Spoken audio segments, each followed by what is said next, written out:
Halo guys, kita ngomongin bola lagi di video kali ini tentang timnas Indonesia yang kemarin lawan Kamboja, terus kemudian lawan Brunei ya. Di lawan Kamboja menang 2-1 tetapi hancur permainannya menurut saya, jelek banget mainnya, banyak salah-salah passing, terus kemudian ya game plan-nya nggak jalan, terus banyak kehilangan bola. Di samping memang Kamboja mainnya cukup bagus. Tapi sebenarnya Kamboja nggak berbahaya ya, karena memang pemain kita menurut saya waktu kemarin tuh main di bawah performa. Dan di video ini saya pengen nyoroti beberapa pemain ya, terutama kemarin dari dua pertandingan lawan Kamboja dan lawan Brunei. Yang pertama Egy Maulana Fikri. Egy ini dua kali cetak gol ya.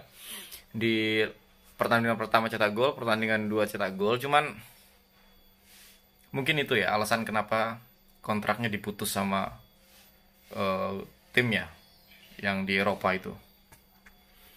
Karena memang menurut saya Egy itu, saya takut Egy itu seperti Van Dimas ya. Jadi nggak berkembang, cenderung stagnan di situ saja gitu. Jadi teman-temannya berkembang. Tapi mudah-mudahan enggak ya. Mudah-mudahan ini memang lagi masa buruknya dia aja. Dan penampilan dia di timnas dua kali pertandingan menurut saya ya mungkin ekspektasi saya yang terlalu tinggi. Jadi memang Egy itu pemain yang biasa-biasa aja sebenarnya menurut kalau dilihat dari permainannya. Cuman mungkin ekspektasi saya terlalu tinggi. Terlalu lama pegang bola, terus kemudian bingung kalau ngambil keputusan. Bola dikena Egy, ritmenya pasti berantakan menurut saya ya. Harusnya dia bisa passing, misalkan ketika Asnawi melebar, harusnya dia bisa passing melebar, bukan waktunya delay, bola dia delay, taruh lagi ke tengah. Dan menurut saya itu harus diperbaiki lah. Atau kan ada pemain lain, Yakob juga di performanya bagus, mungkin Yakob bisa dipasang daripada pasang Egy ya, biar dia introspeksi diri. Terus kemudian Sadil Ramdhani, terserah buat fan Sadil Ramdhani, hello, saya nggak suka. Terus terang, pemain ini full skill, pemain ini punya tendangan bagus, pemain ini punya tendangan keras, tapi stamina belum ya menurut saya untuk stamina. Dan yang menurut saya nggak suka itu adalah temperamen. Pemain ini temperamen banget.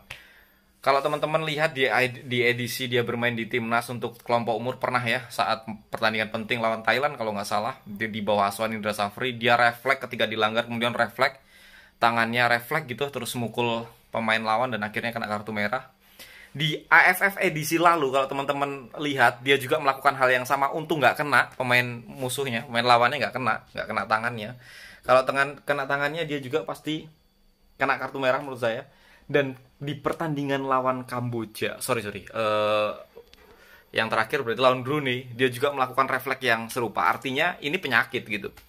Ini udah penyakit bawaannya menurut saya ya. Dan ini kalau di pertandingan penting itu merugikan sekali. Misalkan nanti semifinal ketemu Malaysia, atau final, kalau bisa ke final-final ketemu Thailand atau Vietnam, dan dia dipasang melakukan gerakan seperti itu, aduh. Dan ini pemainnya menurut saya mudah banget terprovokasi. Mending nggak usah ditarik lah di timnas kalau mentalnya masih begitu. Banyak pemain sayap lain yang bagus, ada Stefano Lillipali yang bisa dipasang di situ.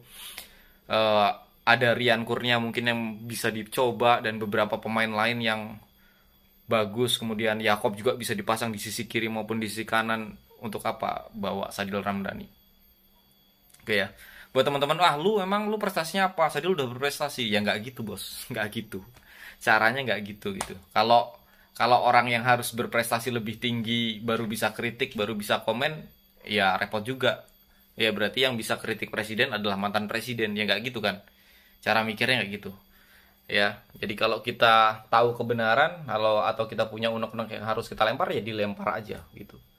Itu yang saya lakukan. Terus kemudian Edo, nah ini nih, kenapa saya nyorotin Edo? Edo ini terus dibawa sama Sintayong ya, dikasih kepercayaan terus gitu. Dan memang permainan dia di klubnya sekarang, Rans ya, di Rans atau Dewa ya, si Edo ini kalau nggak salah di Rans ya. Ini bagus memang dia mainnya. Kadang dia bisa ditaruh di sayap kanan, kadang di kiri. Dan memang lagi bagus. Dan di timnas juga mainnya lumayan ya. Artinya dibanding penampilan dia timnas beberapa kali, Edo menampilkan kemajuan gitu, memperlihatkan kemajuan. Dan ST nggak salah. panggil dia berarti STI memang melihat bahwa pemain ini punya potensi dan benar, walaupun dari segi bertahan menurut saya masih perlu diperbaiki, tetapi untuk ketenangan, untuk performa dia selama di timnas bagus menurut saya. Terus kemudian Spaso adalah Spaso menurut saya ya, sudah usianya sudah nggak muda lagi. Kalau di pertandingan pertama lawan Kamboja dikritik banyak orang, menurut saya mainnya nggak jelek sebenarnya. Memang dia sudah lambat, tetapi di pertandingan lawan Kamboja menurut saya dia bagus di delay bolanya. Walaupun beberapa kali juga sering kehilangan bola. Tapi wajar ya. Itu menurut saya waktu Kamboja itu bukan full murni salah Spaso. Ketika Spaso dapat bola, support pemain lain itu kurang. Jadi dia harus delay bolanya, dan ketika dia mau kirim bolanya sudah susah karena pemain lawan sudah balik ke posisinya. Jadi menurut saya ya, kalau terlalu dicaci maki ketika permainan lawan Kamboja itu nggak fair menurut saya. Dan ketika dia lawan Brunei, balik lagi menurut saya Spaso adalah Spaso. Akhirnya dia bisa cetak gol, tetapi ya andai ada striker lain, ya balik lagi ya, Spaso kan hadir karena Dimas nggak bisa hadir karena cedera ya. Spaso dipanggil karena Dimas nggak bisa hadir karena cedera. Jadi ya oke lah.